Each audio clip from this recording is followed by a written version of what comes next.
Everyone, आज मैं आप लोगों के लिए स्टार्ट करने वाला हूँ नेटवर्क थ्योरी। नेटवर्क थ्योरी में बेसिक कंसेप्ट ऑफ नेटवर्क जो होते हैं उनकी स्टार्ट करने वाला हूँ मैं। फर्स्ट उसका टॉपिक है, फर्स्ट हमारा है रेजिस्टेंस। रेजिस्टेंस बेसिकली क्या होता है? रेजिस्टेंस बेसिकली एक प्रॉपर्टी रेजिस्टर होता है which oppose the flow of current. That means कि जो भी करंट के फ्लो को अपोज करता है उस प्रॉपर्टी को रेजिस्टेंस कहते हैं। किसमें? रेजिस्टर में। हम जानते हैं कि according to Ohm's law V is equal to I of R. That means अगर हम V और R के रिलेशन में ग्राफ बनाते हैं, अगर हम इस ग्राफ की बात करते हैं जिसमें कि ये हमारा x एक्सिस हमारा V है और y एक्सिस हमारा जो I है, देन इसकी जो रेशियो होती है उसको हम R कहते हैं। यहाँ हमारा R जो होता है हमारा वो प्रोपोर्शनलिटी होता है V अपॉन I के। ये इंपॉर्टेंट फैक्टर है हमारे पास। ओके,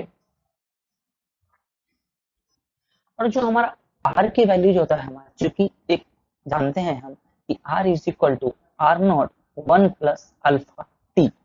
यहाँ हमारा आर नॉट जो है वो हमारा of a material, T is our temperature, और जो अल्फा है हमारा वो हमारा टेम्परेचर कोफिशिएंट है। तो इस तरह हमने देखा कि जो हमारा आर है बेसिकली वो हमारा टेम्परेचर पे डिपेंडेंसी मीन्स अगर हमारा टी इंक्रीज होता है तो हमारा आर भी इंक्रीज हो जाएगा। इस केस में हमारा ओम्स लॉ वैलिड नहीं होता है। जब हमारा टेम्परेचर डिफरेंट होता है हमारा ओम्स लॉ हमारा इनवैलिड हो जाता है। तो इसीलिए हम कहते हैं कि Ohm's law is only valid if temperature and pressure is constant. Okay, now अब हम दो केस लेके चलेंगे। यहाँ केस वन में हम एक बार लेंगे v is equal to 0 and case two में हम लेंगे i इज इक्वल टू 0। हमारे पास इक्वेशन गिवन है हमारे v is equal to I R. इससे हम डेराइव करते हैं r is equal to v upon में i। हम यहाँ पे रेजिस्टेंस की बात कर रहे हैं तो बात हम करेंगे रेजिस्टर की बात करेंगे हम। तो केस में जब v is equal to 0, r is equal to v हमारा 0 है, 0 अपॉन में i की वैल्यू कुछ भी हो रहा है, देन हमारी जो r की वैल्यू होगी वो हमारे 0 ही होगी हमारी। एंड केस 2, अगर हम i की बात 0 करते हैं तो r is equal to v upon में 0। दैट मींस इसकी वैल्यू हमारी जाएगी इनफिनिटी। इस केस 1 में r इज इक्वल टू हमारा 0 आया। दैट मींस अगर हमारा ये सर्किट है तो ये सर्किट हमारा r इज इक्वल टू 0 हो जाएगा। दैट मींस ये हमारा हो जाएगा शॉर्ट सर्किट। इसको बोलेंगे हम again in this case where r is equal to infinity. Infinity मतलब हमारे दोनों बीच की हमारी जो वैल्यू होगी वो ओपन हो जाएगी। इसको बोलेंगे हम ओपन सर्किट। तो when r is equal to 0, या हम कह सकते हैं कि अगर v 0 है हमारा तो उस केस में हमारा r 0 है, देन इस केस में हमारा जो होता है वो होता है शॉर्ट सर्किट। और जब i इज इक्वल टू 0 मतलब करंट हमारे 0 हो जाते हैं तो हमारा उस केस में होता है हमारा ओपन सर्किट। अब है नोटेशन ऑफ रेजिस्टर। एक गिवन हमारा रेजिस्टेंस R है हमारा, करंट की फ्लो डायरेक्शन हम I मान लेते हैं, ये प्लस ये माइनस वोल्टेज मान लेते हैं हम, तो हमारा V इज इक्वल टू यहाँ पे हो जाएगा पॉजिटिव ऑफ IR। अगेन अगर हम इस R है हमारा ये I करंट डायरेक्शन ये हमारा, और वोल्टेज जो हमारा है वो नेगेटिव एंड पॉजिटिव इस तरह गिवन है हमारा, ये वोल्टेज है हमारा, then V is equal to हमारा नेगेटिव ऑफ IR। एग्जाम्पल लेते हैं एक नेटवर्क के थ्रू। ये हमारा एक नेटवर्क है जिसके एक रेजिस्टेंस लगा हुआ आउटपुट में हमारा, ये V नॉट हमारा गिवन है। अगर करंट का डायरेक्शन हमारा I है हमारा, then V of naught is equal to I of R। Again अगर हम सेम नेटवर्क लेते, हमारा सेम नेटवर्क है एंड करंट की डायरेक्शन हमारी जो है वो इन्वर्टेड है, I है, देन इस केस में हमारा V of naught is equal to हमारा होगा माइनस ऑफ IR। ध्यान रखेंगे, मैं बताऊंगा कैसे लूप लेते हैं, सब मैं आपको डिफाइन करूंगा, ड्राइव करूंगा मैं। अभी आप इतना जान लें कि अगर करंट की डायरेक्शन हमारी इन्वर्टेड होगी, दैट मींस अगर इनसाइड टू नेटवर्क होगी हमारी, तो आउटपुट जो हमारा वो माइनस ऑफ IR होगा, और नेटवर्क से बाहर निकल रही है तो हमारा होगा I ऑफ R। कुछ बेसिक्स की बात करते हैं हम, जैसे I इज इक्वल टू, हम जानते हैं कि जो करंट हमारा किसी फ्लो हो रहा है वो हमारा चार्ज अपॉन में per unit time, that's it. That means कि कितना चार्ज कितने समय में फ्लो हो रहा है हमारा, वो करंट होता है। तो चार्ज का हम जानते हैं कि यूनिट जो होता है हमारा, वो होता है हमारा कूलम्ब, और टाइम का हमारा होता है second. That means 1 ampere is equal to 1 coulomb per second. Again अगर हम वोल्टेज की बात करते हैं, V is equal to work done upon per unit charge.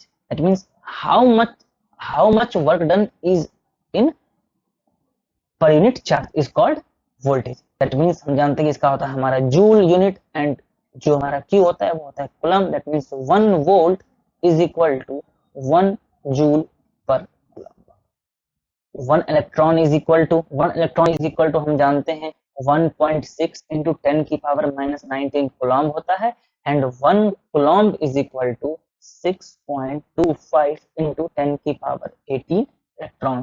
ये हमारे कुछ फैक्ट्स हैं, आप निकाल सकते हैं। अगर हमारे पास 1 इलेक्ट्रॉन की वैल्यू सबको पता होता है बेसिकली, क्योंकि इलेक्ट्रॉन नेगेटिवली चार्ज होते हैं हमारे लिए, minus of 1.6 into minus 19 coulomb हमारा होता है। अगेन अगर हम 1 किसी कूलम्ब को नंबर ऑफ इलेक्ट्रॉन्स में चेंज करें हम, तो हमारा ये चीज हो जाएगा हमारा 6.25 इंटू 10 की power 18 electrons. From equation of I and V, यहाँ हम कुछ ड्राइव करते हैं। यहाँ लिखा हमने I is equal to dq upon में dt। इसी को हम फर्दर लिख सकते हैं हम dq is equal to I of dt। अगर इसको हम इंटीग्रेट करें बोथ साइड हम, तो हमारा ये हो जाएगा q is equal to integration I of dt। That means area of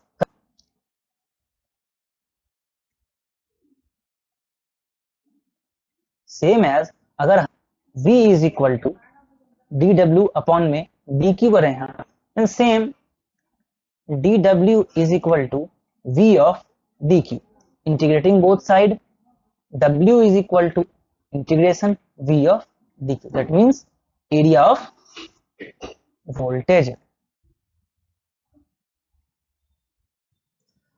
तो इस तरह हमारा दो यहां पे बना कि एरिया ऑफ करंट जो हमारा टोटल चार्ज हो गया हमारा, एरिया ऑफ वोल्टेज हमारा जो टोटल वर्क डन हो गया हमारा। ओके, अब हम बात करते हैं power. P of T is equal to V of T into I of T। That means कि at an instantaneous time power of a circuit या पावर ऑफ ए रेसिस्टेंस, कह सकते हैं कि power of any passive element is at that time voltage into current at an instantaneous time। तो अगर हम P is equal to VI लिखते हैं, देन इसका यूनिट जो होगा हमारा वो क्या हो जाएगा हमारा वाट। जो 1 वाट इक्वल टू 1 वोल्ट एम्पियर। अगर हम कह सकते हैं कि किसी सर्किट के अक्रॉस या किसी नेटवर्क के अक्रॉस अगर 1 वोल्ट और 1 एम्पियर करंट है, दैट मींस वहां पे पावर हमारा 1 वाट है। अगेन अगर हम ओम्स लॉ से V is equal to IR लिखते हैं, तो हमारा ये हो जाएगा I square R as V is equal to IR। Again अगर हम I is equal to V upon R लिखते हैं, तो हमारा हो जाएगा V स्क्वायर अपॉन में R as I is equal to V upon R। हमने पुट किया, हमने जो यहाँ लिखा P of T is equal to V of T into I of T। Again हम जानते हैं कि V of T is equal to dW upon में dQ। अगेन लिखते हैं इसको हम dW अपॉन में dQ, and I is equal to हमारा होता है dQ अपॉन में dt। dQ dQ हमारा कैंसिल आउट हो गया, हमारा ये P ऑफ T की वैल्यू हमारा है is equal to dW upon में dt। दैट मीन्स वर्क का हमारा होता है जूल एंड टाइम का होता है हमारा second. That means 1 joule per second is equal to 1 watt. ये हमारा इंपॉर्टेंट चीज है। अब अगर हम पावर की एक कंडीशन पे गौर करें हम, P is equal to I square R. तो चूंकि आई स्क्वायर हमारे पास है एंड आर है हमारे पास, आर जो हमेशा होता है वो ऑलवेज ग्रेटर देन 0 होता है हमारा, मतलब पॉजिटिव होता है हमारा। एंड चूंकि आई स्क्वायर हमारे पास है, तो I square will be always positive. तो जो P की वैल्यू आएगी हमारे पास, वो हमारी हो जाएगी एक पॉजिटिव वैल्यू आएगी हमारे पास। बट अगर हमारे पास केस नंबर 2 ले, P is equal to VI के केस में हमारा अगर वोल्टेज हमारा नेगेटिव हो और करंट पॉजिटिव हो हमारा, तो हमारा जो P आएगा हमारा, वो आएगा हमारा नेगेटिव। तो यहाँ से हमारे दो की पॉइंट बनते हैं। If power is positive and power is negative, अगर पॉजिटिव पावर हुआ तो उसको हम कहते हैं, इस केस को हम कहते हैं the power is being absorbed by the network. ये हमारा टर्म जो है उसको कहते हैं एब्सॉर्ब्ड पावर, और हमारा अगर पावर नेगेटिव हो गया हमारा, उसको हम कहते हैं डिलीवर्ड पावर। जितने भी हमारे नेटवर्क है RLC are referred as absorbing net elements. अब हमारे पास न्यू टॉपिक आता है किरचॉफ्स लॉ। किरचॉफ्स लॉ में हमारे दो नियम होते हैं बेसिकली। पहला होता है KCL एंड दूसरा होता है हमारे पास KVL, मतलब Kirchhoff's current law and Kirchhoff's voltage law. ठीक है, पहला हम स्टार्ट करते हैं Kirchhoff's current law. Kirchhoff's current law states that in any network at any node n sum of all the current is equals to 0। इसका मतलब ये हुआ कि अगर कोई नेटवर्क की बात करते हैं हम और कोई नोड n है, उसमें नोड मतलब एक पॉइंट, नोड n है, अगर उसका जो उस पॉइंट पर जितने भी करंट इनकमिंग हो आउटगोइंग हो सबका सम जो होगा वो 0 होगा। ध्यान रखना है, इनकमिंग को अगर पॉजिटिव लेंगे तो आउटगोइंग हमारा नेगेटिव होगा, एंड अगर आउटगोइंग को हम पॉजिटिव लेंगे तो इनकमिंग हमारा नेगेटिव होगा, just because it is incoming and it is outgoing, दोनों एक दूसरे के रिवर्स में होगा। फॉर एग्जांपल, ये हमारा पॉइंट n है, ये मान लेते हैं I1 है, ये I2 है, ये हमारा I3 है, ये हमारा I4 है एंड ये हमारा I5 है। तो अगर हम इसमें इनकमिंग को पॉजिटिव एंड आउटगोइंग को नेगेटिव लेते हैं हम, देन इनकमिंग पॉजिटिव मतलब प्लस ऑफ I1, I2 हमारा आउटगोइंग है minus of I2, again plus of I3, minus of I4 and minus of I5 is equal to 0। ये हमारा किरचॉफ्स करंट लॉ कहता है हमारा। इसको देन फर्दर सॉल्व करते हैं हम, देन हमारा होता है I1 plus I3 is equal to I2 plus I4 plus I5। This equation states that incoming current is equal to outgoing current. हमने ये देखा कि I1 plus I3 is equal to I2 plus I4 plus I5। Again अगर हम बात करते हैं इसको in the form of charge, then D Q of 1 upon में dt plus D Q of 3 upon में dt is equal to D Q of 2 upon में dt plus D Q of 4 upon में dt and last D Q of 5 upon में dt। अगर हम इसको simply इसको हम इंटीग्रेट कर दे तो हमारा हो जाएगा Q1 plus Q2 is equal to Q3 is equal to Q2 plus Q4 plus Q5। So it is also called conservation of charge. As हमने देखा कि Q1 plus Q3 is equal to Q2 plus Q4 plus Q5, that means इसको हम अगर further भी कर सकते हैं तो ये हमारा हो जाएगा Q1 minus Q2 plus Q3 again minus Q4 and minus Q5 is equal to 0। मतलब अगर हम एक नेटवर्क एक पॉइंट नोड की बात करें, जितने भी सम ऑफ चार्ज है हमारे सारे हमारे कंजर्व्ड हैं, तो इसलिए हम इसको कहते हैं कि it is also called conservation of charge. तो एंड जब इसको हम नेटवर्क में यूज करते हैं इसको हम बोलते हैं नोडल एनालिसिस।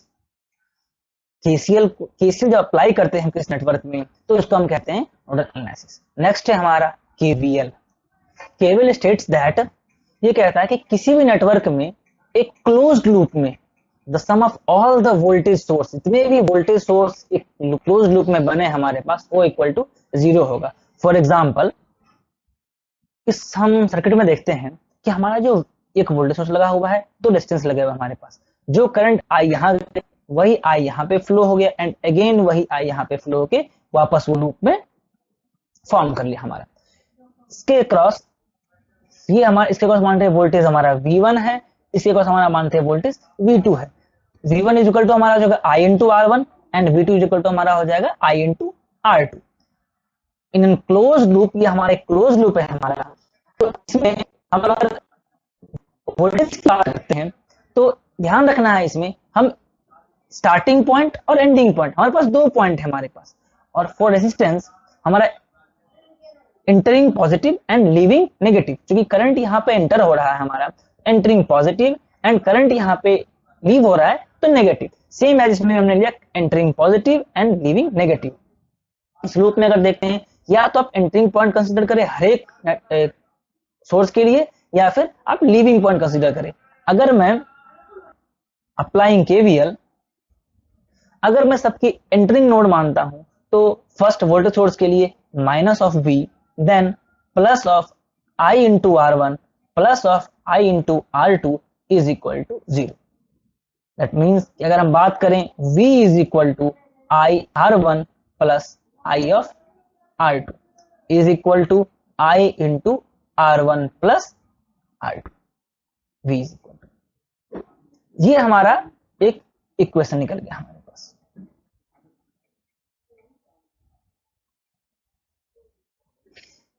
केवल हमारा ये स्टेट करता है कि कोई भी नेटवर्क में अगर क्लोज लूप है, सोर्स है हमारे पास, वोल्टेज सोर्स है, तो sum of all the voltage source is equal to 0। Okay, अगर इसको हम फर्दर लिखें तो minus V plus V1 plus V2 is equal to 0। अगर इसको हम फर्दर लिखें तो V इज इक्वल टू हम जानते हैं कि dW अपॉन में dQ प्लस dW1 अपॉन में dQ प्लस dW2 अपॉन में dQ इज इक्वल टू 0। ये स्टेट्स हमारा हो गया हमारा W1 माइनस में प्लस W माइनस प्लस, इसीलिए it is also called conservation of energy. Means देखा हमने कि एनर्जी जो है वो सारे कंजर्व्ड हो रहे हैं हमारे, minus W plus W1 plus W2 is equal to 0, इसलिए हम इसको कह सकते हैं कि it is also called conservation of energy. अब हम कुछ एग्जाम्पल से केवीएल और केसीएल को सॉल्व करेंगे। क्वेश्चन नंबर 1 हमारा कहता है कि find the value of V। Okay, अब इसको हम दोनों मेथड से, बाय मेसन एनालिसिस और बाय नोडल एनालिसिस, इन दोनों से इसको हम सोल्व करने का करें। फर्स्ट हम करते हैं by mesh analysis. Mesh analysis में मैंने कहा था कि सबसे पहले करंट की हम डायरेक्शन डिफाइन करेंगे, देन हम लूप्स करेंगे फॉरवर्ड। जैसे ये हमारा एक वोल्टेज सोर्स गिवन 10 वोल्ट का, करंट डायरेक्शन मैंने ये मान लिया I1, entering positive leaving negative, again current यहाँ पे I1 हो गया हमारा, इसकी डायरेक्शन हम मान लेते हैं I2, देन यहाँ पे जो करंट होगा हमारा वो होगा I1 माइनस I2। अगेन हम इस लूप में एंड इस लूप में, हमारे पास 2 लूप बनेंगे हमारे पास, लूप 1 और लूप 2।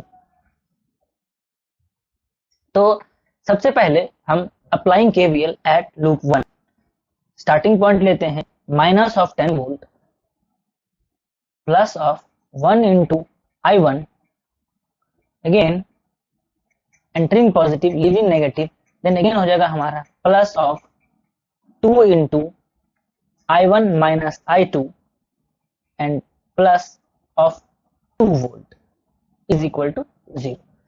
इसको हम जब सॉल्व करेंगे फर्दर तो हमारा हो जाएगा 3I1 minus 2I2 is equal to 8। Equation 1 form हो गया हमारा। Second equation applying KVL loop, again loop 2 में बात करते हैं। अगर हम यहाँ पे भी डायरेक्शन करंट का इक्वेशन हमने डिफाइन कर दिया, उसको चेंज नहीं करना है, हमें लूप का सिर्फ ध्यान रखना है।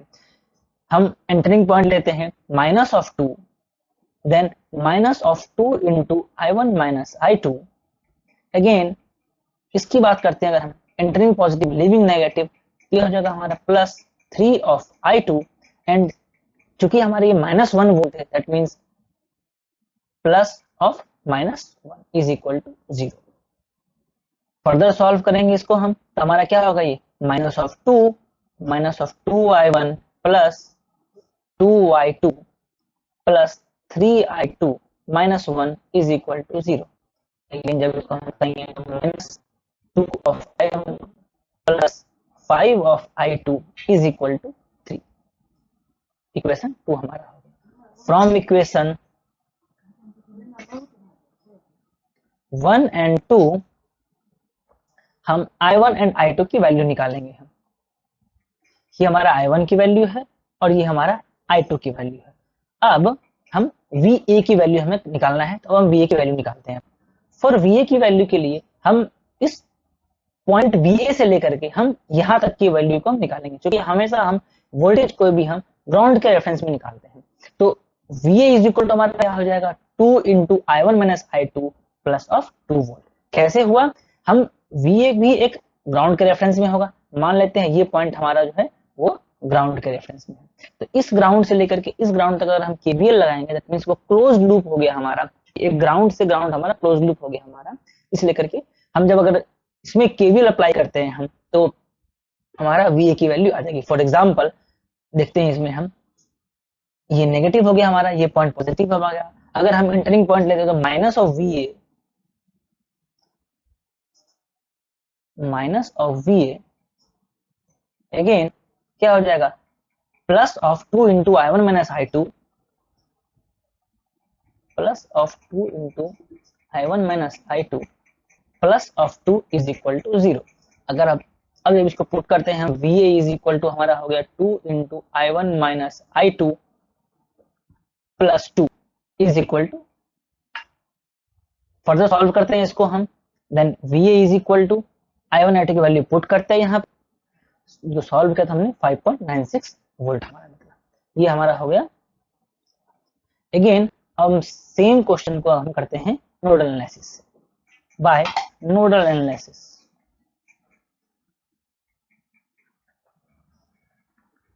इसके लिए पॉइंट VA पे हम मान लेते हैं कि तीनों हमारे जो करंट है वो आउटगोइंग मान लेते हैं। फॉर दिस इक्वेशन हम कुछ भी मान सकते हैं, किसी को इनकमिंग किसी को आउटगोइंग मान सकते हैं, ये रिस्ट्रिक्शन नहीं है। बट ध्यान रखना है, अगर आउटगोइंग मानेंगे हम तो पॉजिटिव माना है, तो इनकमिंग हमें नेगेटिव माना होगा। और ध्यान रखना है, अगर दो वोल्टेज, अगर VA की वैल्यू करते हैं बात, तो इसको I1 मानते हैं, इसको I2 मानते हैं, एंड इसको हम I3 मान लेते हैं। देन हमारे यहाँ पे क्या हो जाएगा, I1 plus I2 plus I of 3 is equal to 0। अगर हम I1 की वैल्यू लिखते हैं हम I वैल्यू, तो ये हमारा 10 वोल्ट है, दैट मीन्स ये हमारा पॉजिटिव का 10 वोल्ट हो गया हमारा। इसके बाद ये हमारा जो है वो हमारा प्लस ऑफ 2 वोल्ट है, और ये पॉइंट जो हमारा है वो है माइनस ऑफ 1। तो I1 की बात करते हैं अगर हम, तो VA minus 10 divide by 1 plus VA minus of minus 1 divide by 3 and plus VA of minus 2 divide by 2 is equal to 0। जब हम इसको हम फर्दर सॉल्व करते हैं, VA minus 10 plus VA by 3 plus 1 plus VA by 2 minus of 2 by 3 is equal to 0। Further solve करते हैं, VA को एक साथ सॉल्व करते हैं और बाकी को हम एक साथ सॉल्व करते हैं। ये हमारा हो जाएगा, एलसीएम हमारा 6 हो जाएगा VA का, देन हमारा हो जाएगा 6 of VA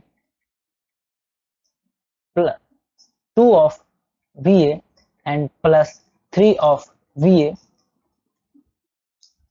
plus minus of 60 plus 6 minus 4 divided by 6 is equal to 0। हमने VA पार्ट को अलग सॉल्व किया एंड न्यूमेरिकल पार्ट को हमने अलग सॉल्व किया। ये हमारा हो गया टोटल हमारा 58/6 is equal to 0. Then this includes that 11 VA minus 58 is equal to 0, which means VA is equal to 58 divided by 11 is equal to 5.34 approximate हमारा वोल्टेज सेम ही आएगा हमारा 5.9 से 5.3, बिकॉज कुछ इसमें मिसिंग पॉइंट्स कुछ होंगे हमारे, इसलिए करके ऐसा आया हमारे पास। ओके, ये हमारा एड नोडल एनालिसिस और ये था हमारा mesh analysis. Next question number 2 हमारे पास है, गिवन है हमारे पास, ये सर्किट गिवन है हमारे पास, इसमें हमें VA की वैल्यू निकालनी है। इसको हम सिंपली हम निकालेंगे नोडल एनालिसिस से, यूजिंग नोडल एनालिसिस। हम सिंपली इसमें मान लेते हैं ये हमारा I1 है। ध्यान देना है इसमें, इस ब्रांच में हमारे पास गिवन ब्रांच में हमारे पास 2 एम्पियर करंट हमारे पास गिवन है, हमारे पास जिसके में गिवन है, इस डायरेक्शन में हमारे पास गिवन है, इसकी डायरेक्शन हम मान लेंगे I2, इसमें गिवन नहीं है तो मान लेते हैं इसकी करंट डायरेक्शन I3। अगेन इस पॉइंट का हमारा पता है हमें +10, इसका हमें पता है -1। सिंपल डिफरेंस यही है, यहाँ पे हमें करंट गिवन है हमारे पास, तो इस पॉइंट के लिए हमारे पास हो जाएगा point VA eight node VA I1 minus I2 plus में I3 is equal to 0। I1 की वैल्यू यहाँ पे क्या है हमारे पास, I1 की वैल्यू पास गिवन है VA -10 divided by 1 minus of 2 plus of I3 हमारे पास है VA minus of -1 is equal to 0। जब हम फर्दर सॉल्व करते हैं इसको, ये हमारा हो जाएगा VA -10 -2 plus of VA by 3 plus of 1/3 is equal to 0। Again solve करते हैं इसको हम, तो हमारा हो जाएगा 3VA plus VA divided by 3 then minus of 12 plus of 1/3 is equal to 0। Again solve किया हमने इसको नेक्स्ट में, ये हमारा हो जाएगा 4VA अपॉन में 3 minus 36 plus 1 divided by 3 is equal to 0। That means इसको हमने डिवाइड किया हमने, तो 4VA minus 35 is equal to 0। That means VA is equal to 35 upon में 4, दैट मीन्स 754। तो हमारे VA की वैल्यू हमारे फाइनली बाय नोडल एनालिसिस हमारा निकल गया है 8.75 वोल्ट। तो हम देखते हैं कि जो नोडल एनालिसिस हमारा है वो बहुत ही इजी होता है, किसी भी इक्वेशन में किसी नोड का वोल्टेज या फिर किसी करंट को निकालने में बहुत इजी पड़ता है, इसलिए हम वोल्टेज निकालने के लिए मैक्सिमम नोडल एनालिसिस का यूज करते हैं। Okay, thank you very much. Next topic में हम आगे देखेंगे इसके बेहतरीन सवाल।